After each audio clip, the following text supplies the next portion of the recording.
حضرت عبداللہ رضی اللہ تعالی عنہ نے آپ صلی اللہ علیہ وآلہ وسلم کی وفات کے بعد ایک انصاری سے کہا، آپ صلی اللہ علیہ وآلہ وسلم وفات پا گئے مگر آپ کے صحابہ زندہ ہیں، چلو ان سے تحصیل علم کریں۔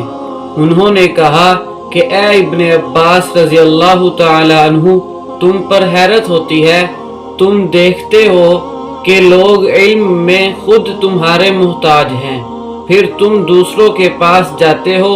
یہ جواب سن کر ان کو چھوڑ دیا اور تنہا جہاں کہیں سراغ ملتا کہ فلاں شخص نے آپ صلی اللہ علیہ وآلہ وسلم سے کوئی حدیث سنی ہے، فوراً مشقت اٹھا کر اس کے پاس پہنچتے اور اطلاع دیتے۔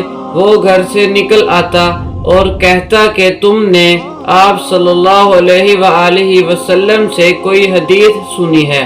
وہ کہتا، ابن عم رسول صلی اللہ علیہ وآلہ وسلم، آپ نے کیوں زحمت گوار کی، کسی دوسرے کو بھیج دیا ہوتا۔